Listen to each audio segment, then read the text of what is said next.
Hello dear students, कैसे हैं आप सभी। आई होप बहुत अच्छे होंगे। तो आज की इस वीडियो में हम क्लास 10th का जो आपका संस्कृत का टर्म 2 का प्रैक्टिस पेपर या फिर आप इसे सैम्पल पेपर भी कह सकते हैं। तो आज की इस वीडियो में हम इस सैम्पल पेपर को देखेंगे जो कि आपके लिए बहुत ज़्यादा इंपॉर्टेंट है क्योंकि आपका प्री बोर्ड एग्जाम भी चल रहा है। तो चलिए स्टार्ट करते हैं। सबसे पहले यहाँ पर आप देख सकते हैं कि आपका मैक्सिमम मार्क्स 40 है, यानी कि 40 नंबर का आपका एग्ज़ाम होगा और टाइम ड्यूरेशन आप देख सकते हैं 2 घंटे का आपका एग्ज़ाम होगा। अब क्वेश्चंस की ओर बढ़ने से पहले यहाँ पर हमें कुछ सामान्य निर्देश दिया गया है, तो इसको एक बार हम पढ़ लेते हैं। फर्स्ट पॉइंट में हमें कहा गया है कि इस सैम्पल पेपर में टोटल 6 पेज प्रिंट किए गए हैं और सेकंड पॉइंट में हमें कहा गया है कि इस सैम्पल पेपर में टोटल 9 क्वेश्चंस हैं, तो उन सभी के आंसर हमें करना है। थर्ड पॉइंट में हमें कहा गया है कि जो आप उत्तर लिखेंगे यानी कि आंसर लिखेंगे, तो जिस क्वेश्चन का आप आंसर लिखेंगे उस क्वेश्चन नंबर को जरूर लिखना है आंसर शीट में, ठीक है। और फोर्थ पॉइंट में हमें कहा गया है कि क्वेश्चन पेपर के अकॉर्डिंग ही आपको क्वेश्चन नंबर लिखना है अपने आंसर शीट में, ठीक है। और इस पॉइंट में हमें कहा गया है कि जो सभी आंसर आप लिखेंगे उसे संस्कृत में ही लिखना है।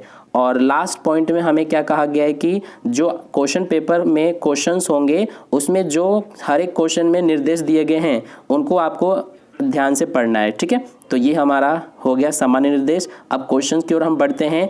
तो सबसे पहले यहाँ पर आप देख सकते हैं कि सबसे पहले आपका ये है अपठिताव बोधनम, यानी कि जैसे आपका इंग्लिश और हिंदी में जैसे आपका अनसीन पैसेज आता है ना, उसी तरह से संस्कृत में भी ये आपका एक तरह से अनसीन पैसेज है यानी कि गद्यांश है, ठीक है। तो सबसे पहले आपको क्या करना पड़ेगा कि जो ये पूरा आप देख रहे हैं, ये जो आपका ये गद्यांश है पूरा, इसे आपको पहले बहुत ही केयरफुली पढ़ना पड़ेगा।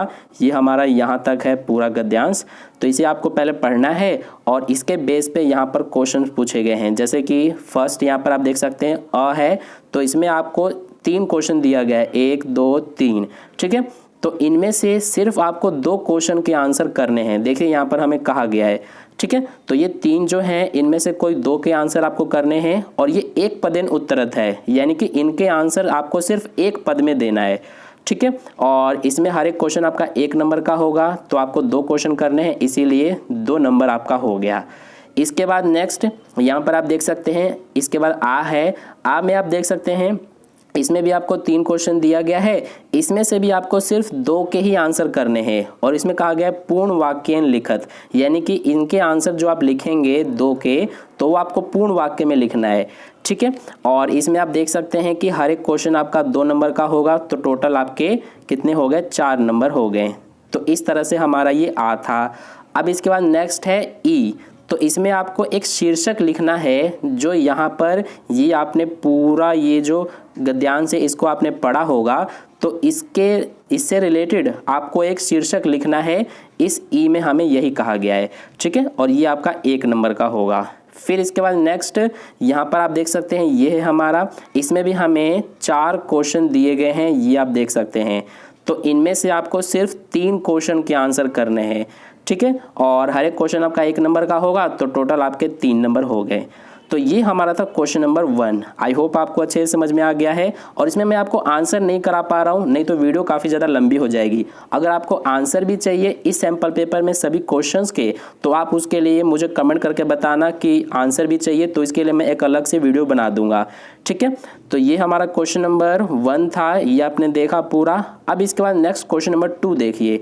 क्वेश्चन नंबर 2 हमारा ये रहा। यहाँ पर क्वेश्चन नंबर 2 से रचनात्मक कार्यम है, यानी कि यहाँ पर आप देख सकते हैं सबसे पहले क्वेश्चन नंबर 2 है।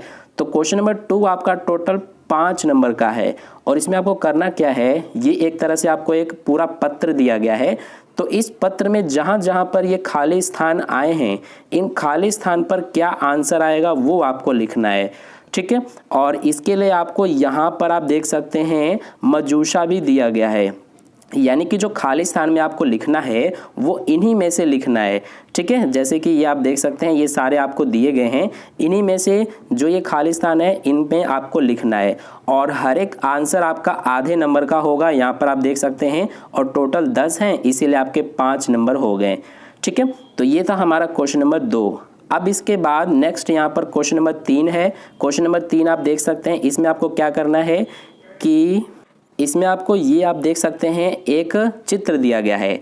तो इस चित्र को देखते हुए आपको जो समझ में आ रहा है तो उसके बेस पे आपको 5 वाक्य लिखने के लिए कहा गया है संस्कृत में, ये आप देख सकते हैं। ठीक है, और ये आपका जो है ये 5 नंबर का है। और इसके लिए आपको यहाँ पर आप देख सकते हैं कि मजूशा भी दिया गया है, यानी कि जो ये शब्द आप देख रहे हैं इन्हीं का यूज़ करके आपको 5 वाक्य लिखना है इस चित्र के बेस पे। ठीक है, और अगर आपको ये मुश्किल लग रहा है तो इसके लिए यहाँ पर आप देख सकते हैं अथवा में भी हमें क्वेश्चन दिया गया है, यानी कि अगर आप चित्र वाला नहीं कर सकते हैं तो आपको फिर ये वाला क्वेश्चन करना पड़ेगा। ठीक है, इसमें आपको क्या करना है कि मम परिवार पे एक अनुच्छेद लिखना है, यानी कि एक तरह से आपको निबंध लिखना है। ठीक है, तो चाहे तो आप ये चित्र वाला करिए या फिर ये जो मम परिवार है इस पर जो निबंध लिखना है वो आप कर सकते हैं। और इसके लिए भी आपको यहाँ पर आप देख सकते हैं शब्द दिए गए हैं, इन्हीं का यूज़ करके आपको लिखना है अनुच्छेद मम परिवार पे। ठीक है, तो ये था आपका क्वेश्चन नंबर 3। अब नेक्स्ट यहाँ पर क्वेश्चन नंबर 4 देखिए। इसमें आपको क्या करना है कि यहाँ पर आप देख सकते हैं हमें कुछ यहाँ वाक्य दिए गए हैं। टोटल इसमें आपको 6 वाक्य दिए गए हैं, 7 वाक्य दिए गए हैं। यहाँ पर आप देख सकते हैं ये 7 वाक्य में से आपको सिर्फ यहाँ पर आप देख सकते हैं कि हमें 5 के आंसर करने हैं। और इसमें करना क्या है आपको कि यहाँ पर जो आप हिंदी में लिखा हुआ देख रहे हैं इनको आपको संस्कृत में लिखना है। ठीक है, संस्कृत भाषा में आपको लिखना है। जैसे ये राम अयोध्या के राजा थे तो इसे आपको संस्कृत में लिखना पड़ेगा अपने आंसर में। और ये आपका टोटल 5 नंबर का है, क्योंकि आपको 5 वाक्य ही करने हैं 7 में से। फिर इसके बाद नेक्स्ट हमारा क्वेश्चन नंबर 5, ये आप देख सकते हैं। इसमें हमारा क्वेश्चन नंबर 5 जो है ये 3 नंबर का है। तो इसमें आप देख सकते हैं कि ये पूरा आपको एक गद्यांश दिया गया है, इसे आपको पढ़ना पड़ेगा पहले ध्यान से।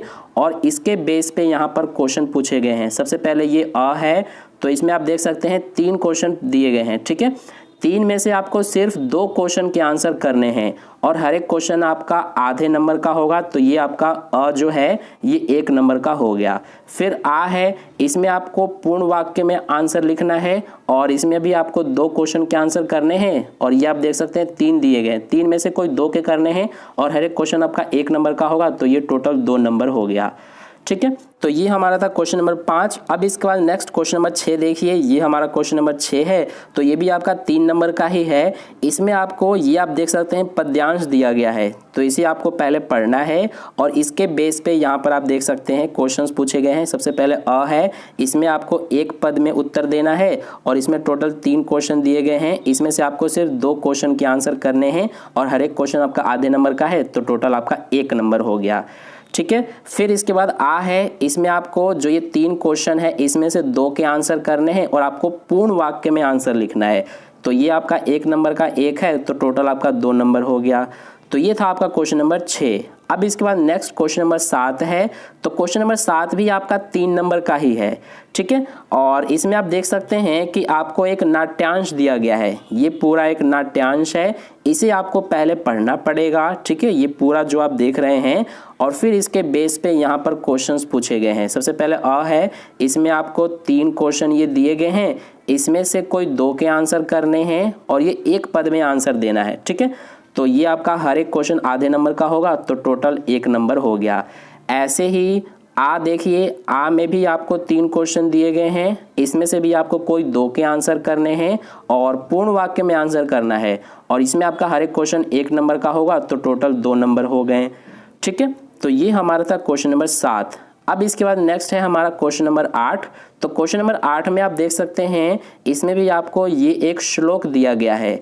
ठीक है, इस श्लोक को आपको पढ़ना है और यहाँ पर जो खाली स्थान आप देख रहे हैं 4, इन सभी में आंसर आपको भरना है। और इसके लिए आपको यहाँ पर मजूशा भी दिया गया है, यानी कि इन्हीं में से आपको आंसर यहाँ पर लिखना है। ठीक है, ये हमारा क्वेश्चन नंबर 8 है, तो इसमें आपको यहाँ पर भरना है आंसर और ये जो है आपका 2 नंबर का है।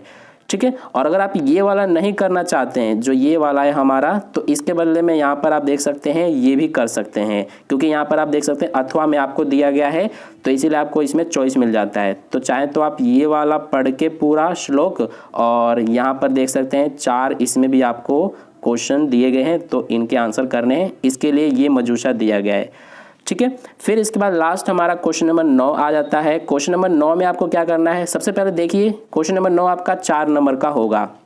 इसमें है कि जो ये आपको दिए गए हैं वाक्य, इनको आपको क्रम में लिखना है। ठीक है, आप समझ गए होंगे क्या है हमारा ये, जो आपके पास बुक है, तो बुक में कोई एक चैप्टर में से आपको ये सारे दिए गए हैं। ठीक है, जो ये वाक्य देख रहे हैं आप, तो इनको आपको क्रम में लिखना है, यानी कि हो सकता है सबसे पहले ये चौथे नंबर का पहले नंबर पर आ जाए, ये जो छठे नंबर का है ये आ जाए पहले नंबर पर। तो ये आपको देखना पड़ेगा कि इन सभी में से पहले नंबर पर कौन सा आएगा, दूसरे नंबर पर कौन सा आएगा, फिर तीसरे पे, फिर चौथे पे, इसी तरह से आपको सजाना है, ठीक है, क्रम में।